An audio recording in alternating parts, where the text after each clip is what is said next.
I was fortunate.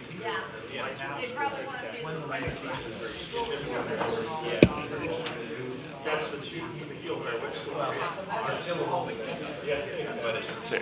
Rob, I think you're in charge of the mic, aren't you? Or the Recording, no Sally. She's sick. ready? Good. It's 5:15. We'll call this regular meeting to order, and I'd like to welcome everybody in the audience tonight. And would you please stand and recite the pledge with me? I pledge allegiance to the flag of the United States of America and to the republic for which it stands, one nation, under God, indivisible, with liberty and justice for all.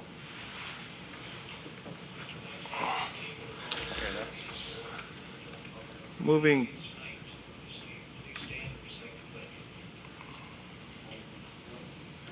Is it playing back? There we go. Board norms. Cedric, would you like to? The board norms, our decisions will be based on the board's strategic plan, its mission, and what is best for the students. The board will act as stewards of tax dollars. Board members will complete foundation work to be prepared for meetings. Meetings will be efficient. All perspectives will be voiced and heard. All board members will maintain a professional decorum. Thanks, Cedric. No, we have no public communications. Is there any conflicts of interest to declare? Hearing none, is there a motion to approve the consent agenda? Motion by Brenda, seconded by Bob.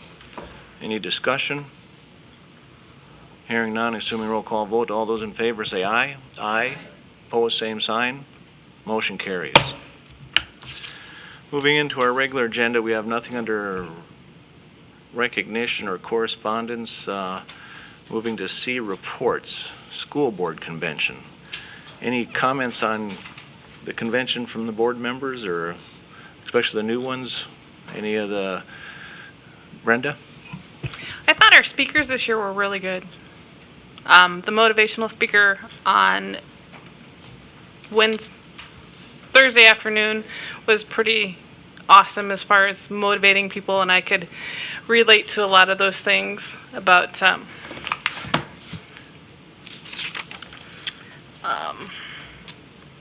group griping. Don't get caught up in it.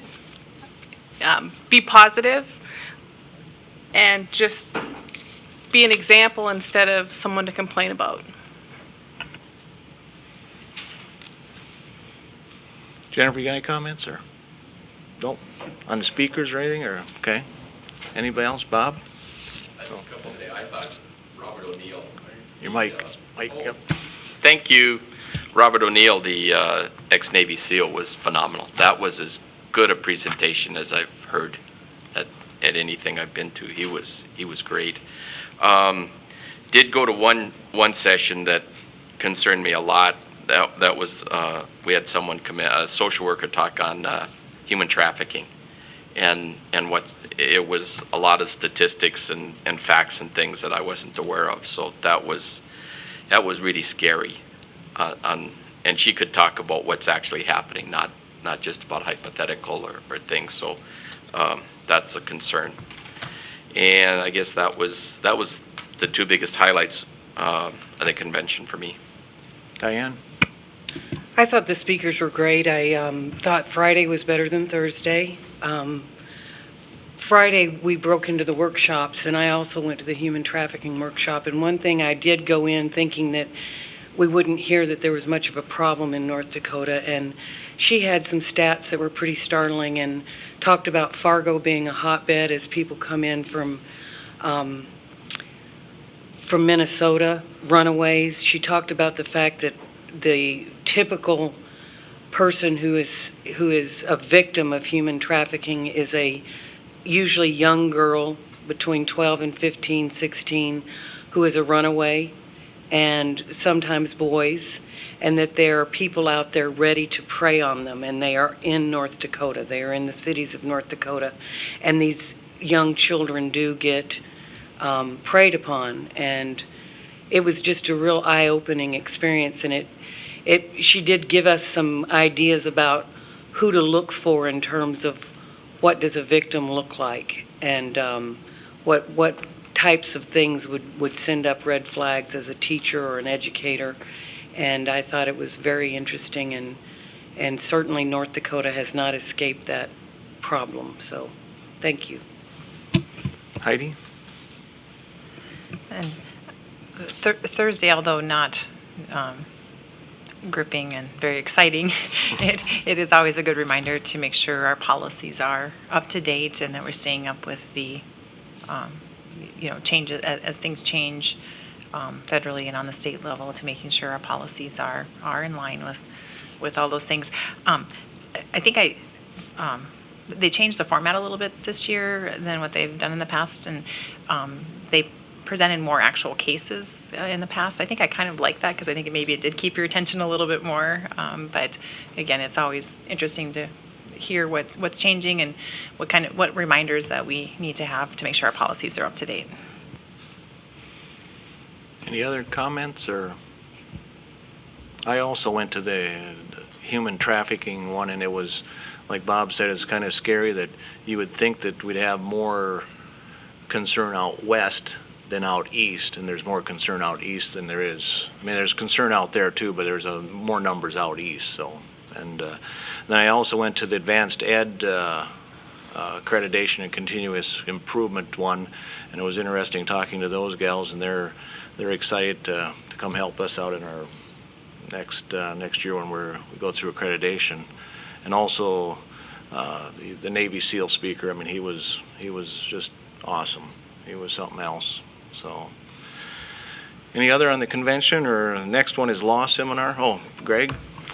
Well, again, I think it was just a great seminar and a great chance to meet with other school board members and to share in some of the things that are very common to us. But specifically speaking, the Flex Mod schedule, which they have in Bismarck, I thought that was very interesting. It's a system that's set up where if a student needs to go to a class, they can be in that class for 20 minutes and then flex out and go to another class, or they can be in there for 40 minutes if they need it. So it really adjusts the learning to the level of where the student is at. And it seemed kind of hectic at first, and they certainly had their challenges, but it seems to be a very interesting way to look at teaching. And I don't know if at some point we might want to have an administrator go over there and spend a half a day there just to take a look at it. It's outside of the box, but it seems to be something that they are claiming is very beneficial for student learning. So I thought that was very interesting. The other one I thought, of course, was the superintendent of public instruction and working with the ESSA and getting our plan together for March 2017. The fact that we're going to try to set our own standards and set up some of our own goals is interesting. I think it's a whole new approach, and again, I think it's going to be beneficial to us to go through that. So, but overall, I think it was a great convention, and I've served my time. And so now I don't know what I'm going to do with all my free time, but we'll just find something else to do. Rob, you had a comment? Just a couple follow-up comments from different comments that were made regarding Flex Mod. I think we'll add that to our board education. I know Steve had asked that question also. If is there an opportunity to learn a little bit more about Flex Mod? We certainly can do that. And we'll find somebody to come in and share a little bit more with the board, with the full board, about what the Flex Mod is. It's getting a little more traction here in North Dakota because Legacy High School operates with the Flex Mod schedule. Very few high schools in the country, it's around 8 to 10, operate with the Flex Mod schedule. So, it does certainly have some draws, it has some drawbacks. And so I think it's one of those things to certainly learn more about and to see what we can do, at least in terms of board education. The human trafficking, it's interesting that so many went, and actually they were connected with school boards through Jamestown Public Schools. We had and Miss Williams out here and actually provided education for professional development for our teachers also. And that was probably, we broke them out into sections, and those, the three workshops that they did, or the 3-hour-long sessions that they provided for our staff, they're probably the most attended 3 sessions as we went along. Very good feedback we got from that. And I guess I would concur with what the other comments that have been made. It certainly was some surprising statistics that came through, and certainly some that help us bring awareness to what that issue is. And so it's certainly interesting. But yeah, that was connected through us. So I'm glad that was something that was interesting to other members too. Jennifer? Just briefly about the flex mod schedule, I also attended that one.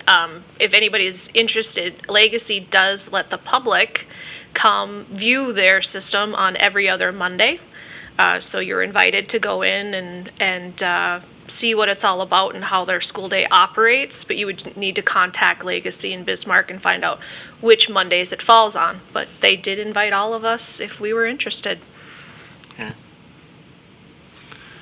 Anything else on convention? How about the law seminar? Heidi did mention a little bit on that, and I did, from the law seminar, they're usually not that exciting as regular convention stuff, but they did speak on immigration and education and what schools need to know about new citizens and non-citizens and the ELL and stuff, and that was kind of interesting. So, anything else on law seminar? Or? Nope. Business managers seminar, Sally is out with the flu bug or cold, so we'll have to catch up later with that. Superintendent's report. Rob? I do have the written report for you. Just some things I'll touch on a little bit more in depth than others. The advanced ed process, more than anything, I just wanted to make you aware. I thought over the next couple of months we'd focus on those different standards.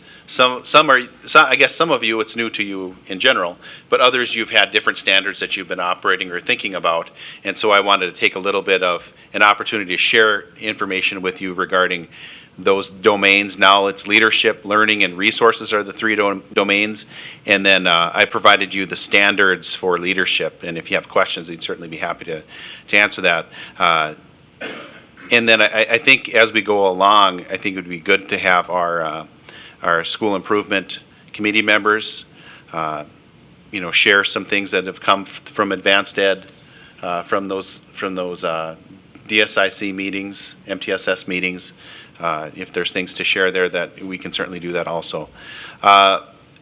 More an awareness thing than anything, the School Boards Association Service Award Program, some may be aware of that, some may not be. And so I included that. Essentially, all the different duties that you have all translate to, and I see that it's not an opening, but you could go in the file and get that too. There's points associated with all the different duties that you have. If you serve on the negotiations team, if you attend a national conference, if you serve on the governing board, you get different points. And that has 2 different board levels, master board level, and what is the other one, Greg? Distinguished? With distinction. Yeah, with distinction if you served on a committee for the national. Okay, yeah, it's veteran is 100, master is 200. So you have different levels to attain to, and we keep those points from October 1st to October 1st. So you can see where you're at in those, and Amy does a great job of keeping track of those. So she accumulates all those points and turns them into School Boards Association at that 100, 200 point level. Just again, more than anything, just an awareness. Construction management at risk. In the past, in August, we did have board education on construction management at risk. I thought, based on some of the recommendations coming out that I'll be making later, I felt it was pertinent to share that again. The school board election term spreadsheet, that's been updated to include our new board members that came in July. Again, that's those, we renamed those seats other than saying it's a person seat. We just made them numeric, city seat 1, rural seat 1. It just is easier when we have new people coming on board to remember what those terms are. And so it has all that updated information. there's two things I'd like to talk a little bit more about at a future date, or one thing I should say, there's two videos in here regarding ESSA. I serve on the ESSA Planning Committee. One of the superintendents, Jeff Fosnot, he serves as superintendent in Allendale. He's the current president of NDASA, so the professional organization for superintendents. He went and created a nice synopsis of ESSA and what we've been working on in our planning committee. And I would encourage you, they're both, I think one is 15 minutes, one's about 12 minutes. I would encourage you when you have some time to watch those. He gives a nice synopsis, helps to kind of break down what's, a lot of work into 27 minutes. I think that's pretty good.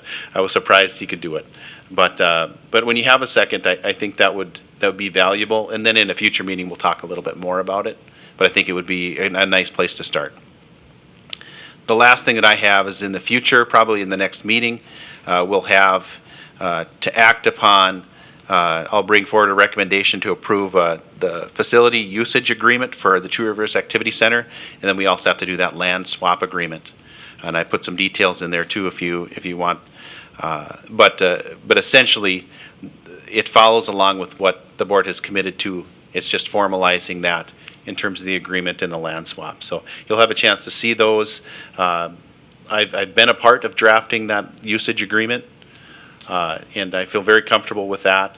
And then with the land swap, that's what we've been discussing for multiple years.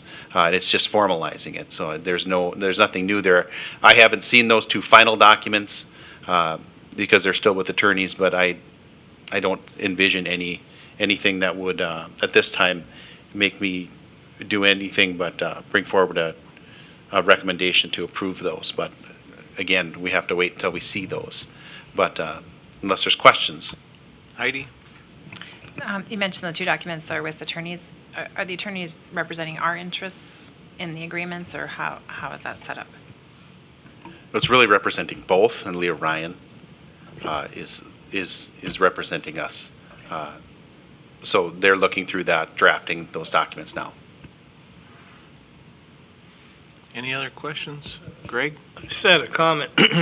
I just really want to express my appreciation for Rob being on the ESSA committee. I think that's going to be fundamental to how our state goes forward, and to have you there as a representative both for the state and you're part of Jamestown.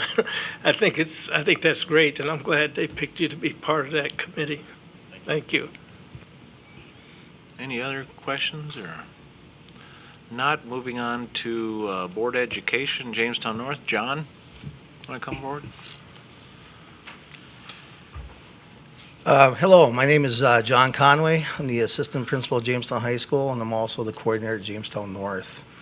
I apologize for not being here a couple weeks ago, but I kind of sound like a mouse that was hitting puberty, so pretty tough to talk. It's taken about 3 weeks to actually get back to normal. Rob asked if I would talk about North and the alternative setting, so for the new members, and also to kind of recap for the experienced board members. Okay. Jamestown North is the name of the school. It's an alternative setting. All our alternative school is actually under the umbrella of our high school, so that when the student finishes at the alternative setting, they do graduate with a Jamestown diploma. They are a Jamestown High School graduate. The way it's set up, when we talk about alternative setting, it's the way that we deliver the curriculum. What we have at Max is 3 classes. We have what we call a block system. So we start at 7:50 in the morning, and our blocks are 2 hours long. And so we have 2 blocks in the morning. We have our lunch, and then we have a block in the afternoon. Students then are also lined up so that if they want to take a Career Tech Center class, they can also take a Career Tech Center class as well.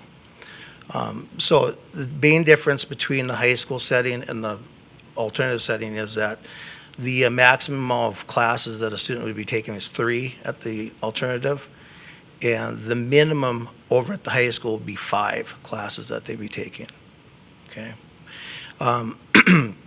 As far as the number of hours that it takes to get a semester credit, at the alternative setting, it takes 60 hours. That's the average, is what it takes, compared to the high school, which was supposed to be 90, but it's more than that 80, 85 hours for credits. So as far as the number of hours, it's considerably much less. The way that we deliver the information, it is one-on-one with the teachers.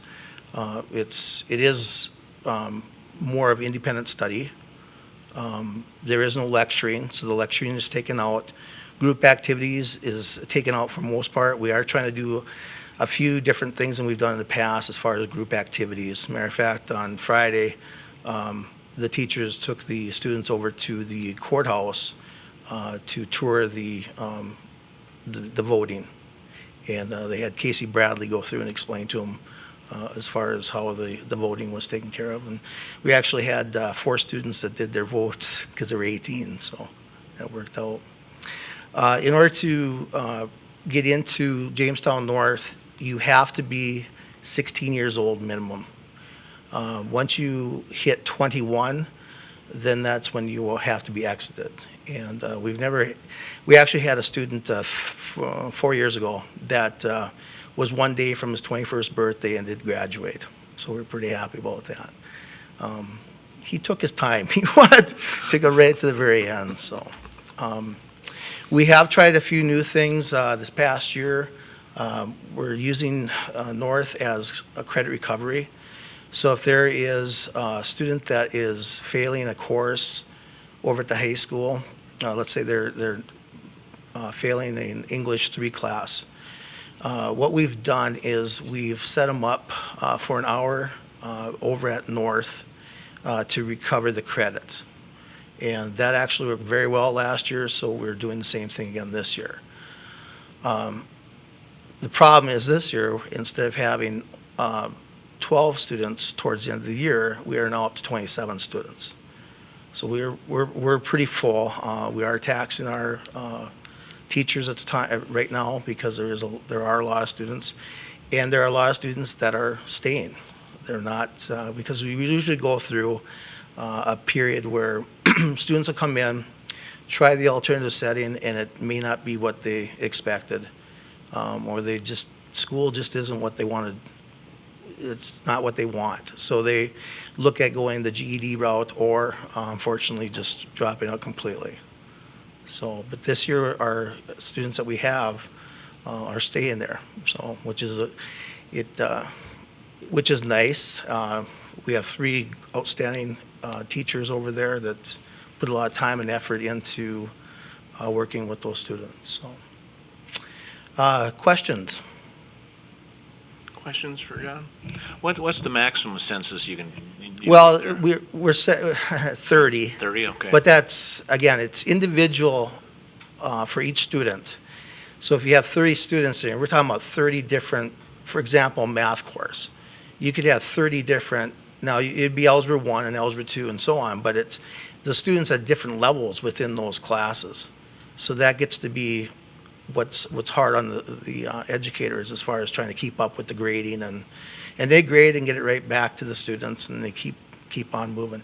The thing about North also is that, if you don't move, you don't move. It's not like over at the high school where the class keeps on moving and you're sitting here and then you're missing all of that in between. You don't move until you decide to start doing your work. So, but Greg? I just wanted to comment on, since we put that school in place, we had a lot of kids that weren't graduating or were just dropping out Yes. because they couldn't make it in that traditional classroom, they couldn't keep up. And I just think it's awesome, the job that you and the staff are doing over there, because now we're catching 27 kids that could possibly have either given up or dropped out, and now they're making it. So I think that's a great program, and I compliment you and the teachers and staff for keeping that up and running. Thank you. Thank you, and it's good to hear as far as what we're doing at the high school with trying to keep them in the high school setting. we have a lot of things in place to try and help kids out. And again, North is one of those things that's just trying to help kids out. And the 3 teachers over there take great pride in working with those students. And the way, compared to what we used to in the past, compared to now, it's a whole different setting, a whole different building. And on that, I would ask that if you would like to come over and visit, you're always welcome. Come on over and take a look at it and just stop in. And nothing makes the kids more happy than and the teachers to see school board members, and they get really excited when they see Rob come over. So they do. It's a big deal when Rob shows up. So come on over. You have a comment, Rob? Or? I did, and I appreciate Jamestown North too, and what I want to do is maybe just talk a little bit about what we need to have a really good understanding of is these are non-traditional students. You know, I heard Greg talking, just to kind of follow up on what Greg said, and talking about traditional. These are non-traditional students, and we know that there's 3 main reasons that kids drop out of school. One is addiction. The second is extenuating circumstances, and a lot of things lumped into there. They may be the main breadwinner in their family. They may have teen pregnancy, some of those kinds of extenuating circumstances. And the third is what I call the line of demarcation. It's when they realize, I don't get to graduate with my peers. I don't have the credits, and I can't make them up fast enough to graduate with my class. And there's some things we can do in addiction and extenuating circumstances to support what happens in school. It's really the line of demarcation where an alternative program like Jamestown North, students are able to recover credits in a way that they couldn't recover credits in the traditional system. And I think it's really important that we recognize that we put a lot of resources into Jamestown North, but those are students that would not probably have the opportunity to walk across our stage or to leave Jamestown with the diploma without that, because they just have reached that stage. And I think it's really important. I think it's a great program that we have, and I agree with Greg and what John have said already. It's really an excellent program, and one that we should be hanging our hat upon as really doing a great job for a really important group of our student body. Any other comments? Diane? I know they've talked about it, but I had 2 things. Have they dropped the block schedule at the traditional high school? And if you could name the 3 teachers, I think it would be nice to have them publicly recognized because they do a fantastic job. As far as the block at the high school, we have dropped that because we've incorporated the MTSS program, and we can talk about that at a later time, but we have dropped that. But as far as the 3 teachers, Susanna Walker, who's been there since it's opened, Kim Jorison, and Paul Munson. And again, they devote a lot of time. And the thing that's nice is to see as the kids put the time in there, they are a community. And again, they do come over for lunch. So it's not that they're by themselves. They're at lunch with the high school, and they're also at the Career Tech Center. So they do get to incorporate in. I guess a couple other things is we do have a student that's doing orchestra, and we have a student that's taking art classes. So we have changed that compared to the past, where we weren't allowing the students to come back in for a 1-hour class. But the past 2 years we've done that, and it seems to be working quite well. Greg? One last point, if I might, and I don't know, I'm not trying to give anyone any extra work, but as you know, each year Sodexo talks about giving awards to schools that are doing some things that are outside of the box and that are helping schools graduate. I don't think it would hurt at all if we could submit our program to the national and just see what happens. I mean, I think it's an excellent program, and now when you talk about adding orchestra to it, I think it's blossoming into something awesome. And I do know that, they do take submissions from schools for different sizes to get that Sodexo award. So. Okay. Thank you. Thanks for coming, John. Moving on to new business, we have nothing under activities. Building and grounds, facility committee report. Is that there just information, or is someone? Rob? Well, I did have minutes, it is a board meeting, so I did type up some minutes and include that there if there's questions or if any of the members of the committee want to share anything. Essentially what we did is we took a tour of the facility. We started it at Washington. We took a tour of that facility looking at the instructional needs and the facility needs. I think they're two very different things. You know, what's happening to support instruction, and then what is the facility itself, you know, what's the capacity from electrical systems to our boiler, all of those types of things. And so we had a good chance to tour Washington. We had the building principal, Phyllis Clemens, there. We had building and grounds director, Jerome Wagner, was also there to kind of give us two different perspectives of that facility. I thought it was very valuable. And then we met at the central office conference room directly after that and talked about our summer projects, what has already taken place and what's yet to be completed this year, and then our capital projects plan that you've already approved. But we had a good conversation about that. How did we get to that point? What's the process that we use for both summer projects and this new capital projects plan? So if there's anything to add, that's in a nutshell what we talked about. Okay. Moving on to letter B, is there a motion to approve the superintendent's recommendation for the spring 2017 referendum? We can get a motion by Bob, seconded by Jennifer. Any discussion? Rob? I do have and the board has had a chance to look at the Board Memo 21, which outlines the referendum recommendation to move forward. And I'll place it on, or I'll have it placed on our school website too, so those that are watching or have interest can also look through this document. But it does go through the process that we've used to get to this point from a historical standpoint. We've done facility planning. We've done an initial enrollment study. There's been a facility proposal and a referendum that has failed in September. The steps we've taken since that referendum, that includes, we had a referendum review committee that various different stakeholders. We created a capital projects plan, approved some pre-referendum planning. We got some perspectives from staff on instructional needs and how our current facilities meet those needs. We also did then approve that capital projects plan.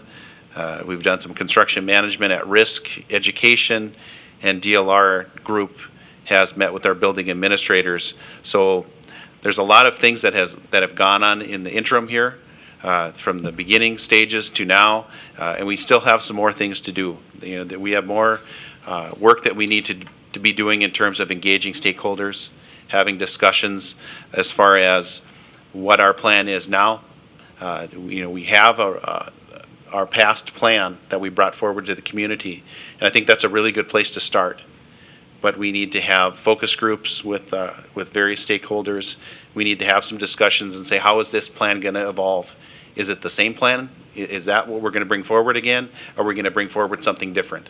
Is it more than what we have brought forward? Is it less than what we've brought forward?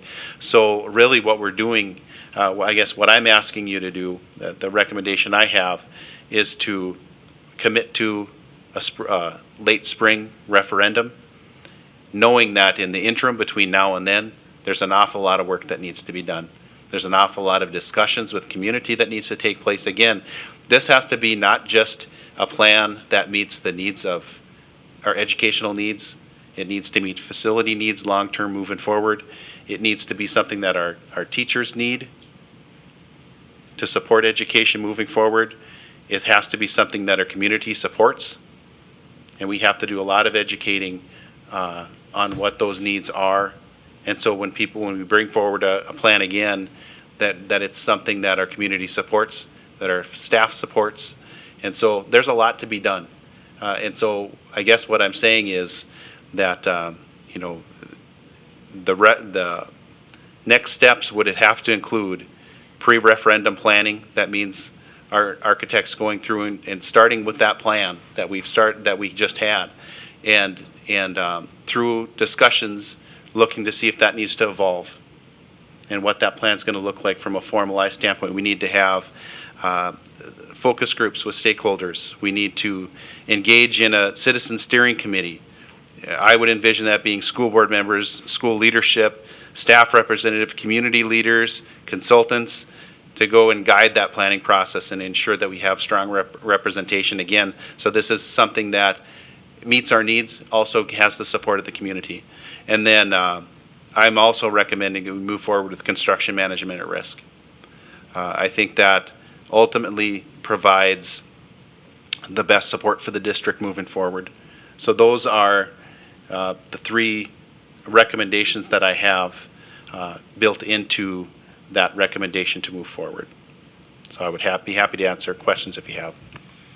Any other discussion? I think that the Citizen Steering Committee is, that we never had that last time in our referendum, and I think that's a very important part of this one here, so. Any other discussion? Hearing none, roll call vote, Amy? Or Steve, do you have a question? Are we engaged in an enrollment study right now, or are we waiting for numbers on that? It's a great question, thank you. We did have an enrollment study completed prior to the previous referendum. The board did approve moving forward with an enrollment study to be completed to update based on economic conditions now. I think that's a really critically important thing for our community to realize what it is that we're having from an enrollment need standpoint. That does drive a lot of these discussions. We can have the educational needs discussion, but enrollment does drive capacity issue, and that's a whole different discussion.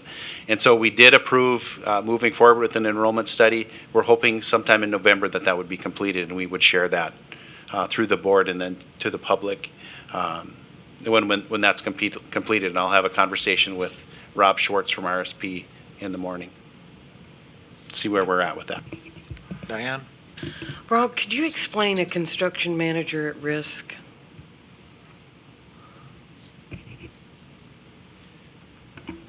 So if you look in, I'm going to bring up the board education from August.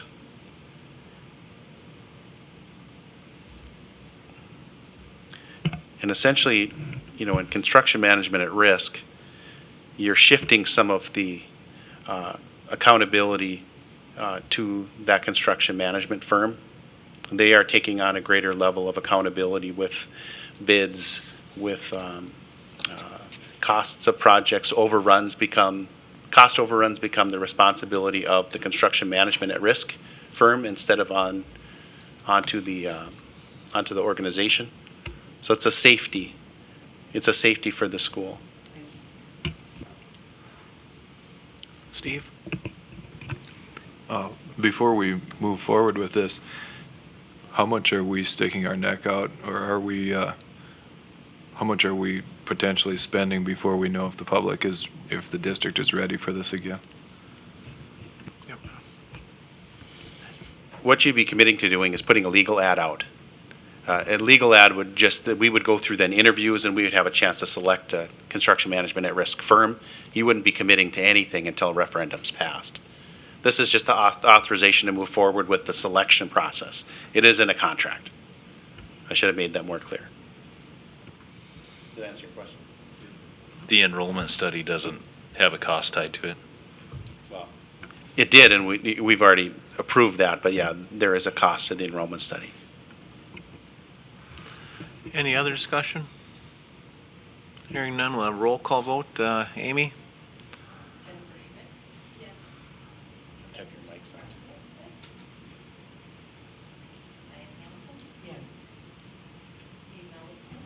Yes.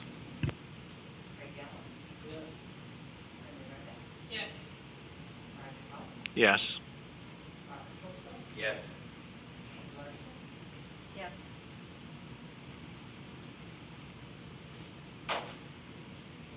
Passes? Alda? Yep. Was that for all three of them? All three of them, yeah. Okay, all Oh, okay. Moving on, we have nothing under curriculum or assessment, nothing under finance, Moving to personnel, is there a motion to approve the revised agreement with Central Valley Health Unit for the 2016-17 school year to provide an additional health careers class in the amount of $11,500? Motion by Jennifer, seconded by Steve. Any discussion? Hearing none, assuming roll call vote, all those in favor say aye. Aye. Opposed, same sign. Motion carries. Moving to letter B, we have superintendent's evaluation there.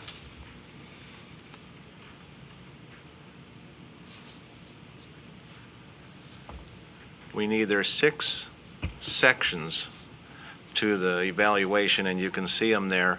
And we need to vote on each section. It's favorable or unfavorable. Satisfactory, unsatisfactory, excuse me. So is there a motion for section 1, goals and vision setting, a satisfactory rating? Motion by Brenda, seconded by Bob. Any discussion? Hearing none, roll call vote. Amy? Heidi Larson? Yes. Roger Hall? Yes. Robert Colesville? Yes. Diane Hanson? Yes. Greg Allen? Yes. Cindy Trevor? Yes. Jennifer Schmidt? Yes. Brenda Reddick? Yes. Steve Elkamp? And then those numbers are 1 to 4, and if it's his score was 372 on that one. So moving to number 2, board relations. Is there a motion to approve a satisfactory rating for number 2? Motion by Bob, seconded by Brenda. Any discussion? Hearing none, roll call vote. Amy? Roger Hall? Yes. Bob Colesville? Yes. Diane Hanson? Yes. Greg Allen? Yes. Heidi Larson? Yes. Jennifer Schmidt? Yes. Brenda Reddick? Yes. Steve Elkamp? Yes. Cindy Trevor? And that passes. And that number is 385 out of 4. So, moving to number 3. Diane. Yep. I just wanted the public to know that our superintendent scored a perfect score basically in the executes all roles and responsibilities. An outstanding score in a very important category, and you couldn't say more than we said on Yep. that one. Yep, that's for sure. So moving to number 3, human resource and management. That's average score was 368. Is there a motion for a satisfactory rating approval? Motion by Bob, seconded by Jennifer. Any discussion? Hearing none, roll call vote. Amy? Bob Colesville? Yes. Diane Hanson? Diane Hanson? Yes. Greg Allen? Yes. Heidi Larson? Yes. Roger Hall? Yes. Steve Elkamp? Yes. Brenda Reddick? Yes. Cedric Trevor? Jennifer Schmidt? Yes.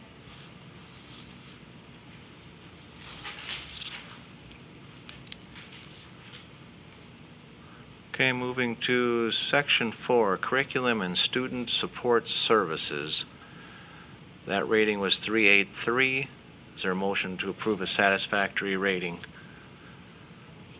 Motion by Jennifer, seconded by Greg. Any discussion? Hearing none, roll call vote. Amy? Greg Allen? Yes. Cedric Trevor? Heidi Larson? Yes. Jennifer Schmidt? Yes. Roger Hall? Yes. Brenda Reddick? Yes. Bob Colesville? Yes. Steve Elkamp? Yes. Heidi Larson? Or Diane Hanson? Okay, and that passes. Moving to section 5, it's community relations. That number was 381 out of 4. Is there a motion to approve a satisfactory rating for that? Moved by Steve, seconded by Brenda. Any discussion? Hearing none, roll call vote. Jennifer Schmidt? Yes. Cedric Trevor? Diane Hanson? Yes. Steve Elkamp? Yes. Greg Allen? Yes. Brenda Reddick? Yes. Roger Hall? Yes. Bob Colesville? Yes. Heidi Larson? Yes. That passes 9-0. Moving to Section 6, Operations and Resource Management. That score was 378. Is there a motion to approve a satisfactory rating? Motion by Brenda, seconded by Bob. Any discussion? Hearing none, roll call vote, Amy? Jennifer Schmidt? Yes. Diane Hanson? Yes. Steve Mellencamp? Yes. Greg Allen? Yes. Heidi Larson? Yes. Becky Raymond? Yes. Cedric Trevor? Yes. Roger Howard? Yes. And Bob? Yes. And that passes all. So they're all satisfactory, and just like to thank Rob for all his work and his community involvement, and, one more? Okay. Okay, so what, motion by Heidi, seconded by Bob. Overall satisfactory rating. Roll call vote, Amy? Steve Mellencamp? Yes. Greg Allen? Yes. Heidi Larson? Yes. Roger Howard? Yes. Cedric Trevor? Yes. Jennifer Schmidt? Yes. Bob Bostow? Yes. Diane Hanson? Yes. And Greg Raymond? Yes. Got them all there. Now we're official, so thanks. You have a comment, Heidi, or no? Well, just feedback on the survey, and since we're starting a new process here, I like the new process.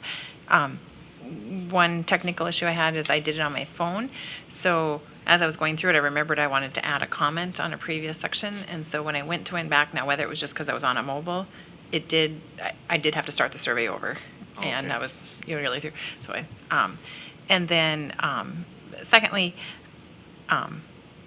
I really didn't care for, I didn't think, the 3.1, 3.2,